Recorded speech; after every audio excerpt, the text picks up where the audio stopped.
Welcome, everyone. Good morning. My name is Emily Greenfield, and I'm a professor of social work at Rutgers, the State University of New Jersey. Thank you so much for joining us at today's inaugural New Jersey Age-Friendly Virtual Fair. On behalf of our multi-organizational planning committee, it's truly a pleasure and a privilege to welcome each of you. Striving to make New Jersey's diverse communities better for aging well involves bold, ambitious, comprehensive, coordinated, and multi-level action. This is in large part because age-friendly aspirations encompass all aspects of community life, that is, the built, social, and service environments, alongside the many political, economic, spatial, and social systems in which communities are embedded. Based on years of research, practice, and advocacy, we know that singular age-friendly programs, projects, groups, and community initiatives can be incredibly powerful on their own, but they have even greater chance for long-term, comprehensive, equitable impact when done in harmony with those of others. With this in mind, we, the planning committee for this fair, set out to work in partnership with each other and our growing networks of colleagues and collaborators to offer an event that showcases more of the whole of age-friendly community work and allied efforts across the Garden State. Of particular note, we wanted to create a platform for age-friendly leaders working in a range of areas to speak in their own voices on their work. Hence, the virtual tables are at the heart of this fair.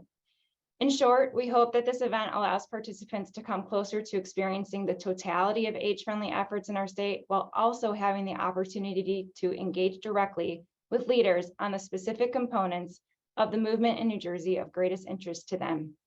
Indeed, the movement we here today uniquely constitute a collective of efforts across communities, organizations, and sectors at the neighborhood, municipal, county, regional, state, national, global levels to truly move our communities and state forward, to make the multifaceted and layered context in which we are all aging more effective, more holistic, and more intentional at fostering the well-being and promoting the rights of people in all of their diversity throughout the entirety of their lives.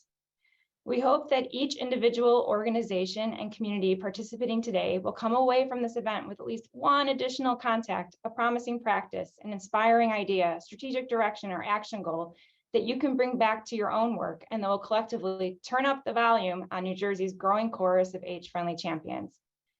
I now want to acknowledge the organizations that have worked together to dream up, design, and implement this fair. Of course, the planning committee includes our very own Rutgers School of Social Work. I express a special note of thanks to Dr. Althea Pestine-Stevens, whose can-do spirit, kindness, and insights were invaluable across the many moving parts of organizing the fair. I also would like to thank Dr. Kathy Rowe and colleagues at New Jersey Advocates for Aging Well, an organization that occupies an essential and unique space as a statewide nonprofit focused on all aspects of aging and context for aging well. And finally, thank you to Julia Stumbos at the Henry and Marilyn Top Foundation and Rini Carniel at the Grata Fund for Senior Care of the Jewish Community Foundation of Metro West New Jersey, alongside their colleagues. Both philanthropic organizations are steadfast in their commitment to collaborating toward a better future for aging in New Jersey. Their many forms of support have buoyed and catalyzed those of others, including those of us at this fair.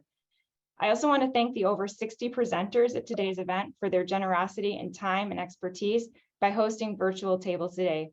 We can't wait to learn from and with you. And finally, thanks to you all again for being here today. Our goal was to cultivate a large and diverse community of participants fitting with the large and diverse nature of the age-friendly movement, from service providers to executive directors, from students to retirees, from the Turnpike through the Garden State Parkway. We see you and we are grateful for your participation. I'll now hand the mic over to Dr. Althea Pestine-Stevens to provide an overview of the agenda and event logistics. Thank you. Thank you, Emily, and thank you all for being here today. My name is Althea Pestine-Stevens, and I'm a research project coordinator at Rutgers School of Social Work. I work closely with Age Friendly North Jersey. We are thrilled to have 400 people register for this event, including 34 presentations representing aging and community work across New Jersey.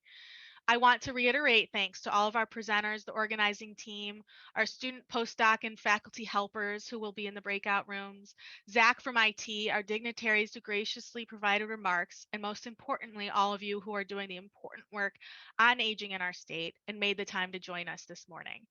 This is the first time that our team has hosted a virtual event of this size, so I want to take a few minutes to go through the mechanics of the morning. While we hope that the event flows as seamlessly as possible, we will also need to exercise patience with each other as we make our way through. First, here is our schedule for the morning. We will spend time in this main room as well as breakout rooms. The breakout rooms will have table presentations.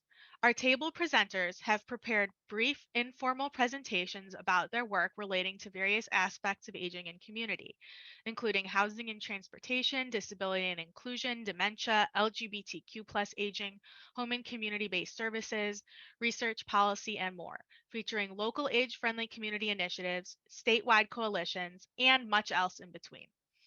We hope that the table breakout rooms involve lively conversation and Q&A. Our vision is that they carry the best traits of both workshops as well as exhibition tables at traditional conferences, with brief, less formal presentations and lots of discussion and handouts. We have 4 segments that each have 8 to 9 breakout room presentation options. The breakout room sessions will be interspersed with time in this main room that involves remarks from dignitaries, a break, and closing remarks and evaluation. We hope that you will join us for the entire morning, but if you have to jump off, please know that you are welcome to rejoin using the same link that you first used. This meeting is being recorded, and we plan to share session recordings on the event's website. Here is the general flow of the event in more visual form. During the breakout rooms, you can choose which table presentation to attend.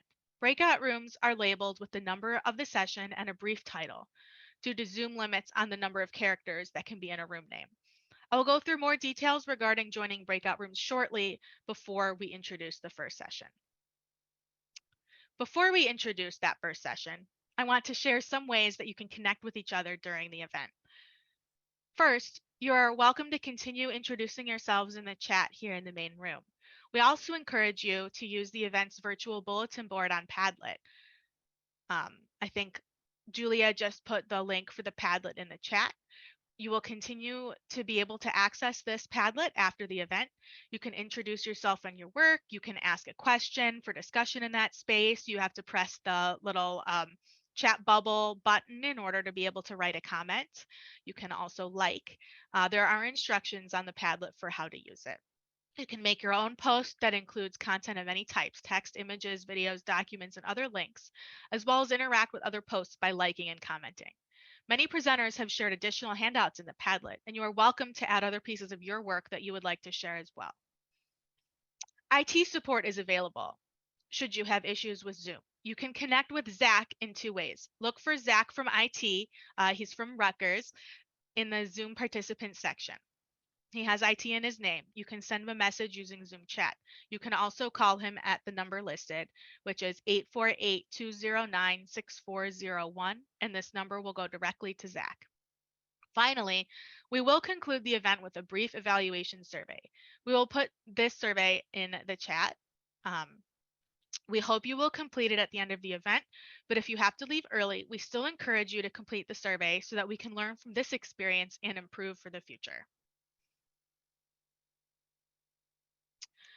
A little bit about getting into breakout rooms. Presenters and room monitors will be automatically sent to their respective rooms when we open the breakout rooms. At least that's the plan. You may have to go and find your room in case there's a glitch, and we appreciate your patience once again. All other attendees should look for the pop-up or breakout rooms button at the bottom of your screen, as seen in the image on the screen. From there, you can join the room of your choice. It helps to maximize your screen. You do this by clicking the square in the upper right corner on a PC or the green button on a Mac.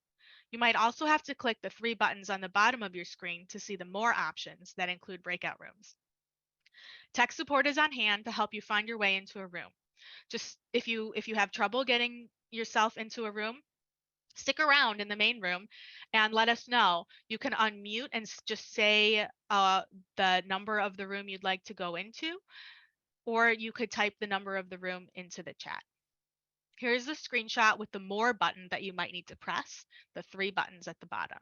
You can move around to a different breakout room. You may need to first go back to the main room and then find the breakout rooms button again in the bottom of your screen.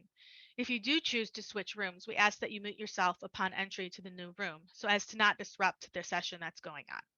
Additional breakout room etiquette involves using the raise hand and chat features, especially if it's a large group, and the presenters will facilitate the conversation. We will let you know when there are 5 minutes left in the session. We have a link for more instructions on accessing Zoom breakout rooms that I can put in the chat as well.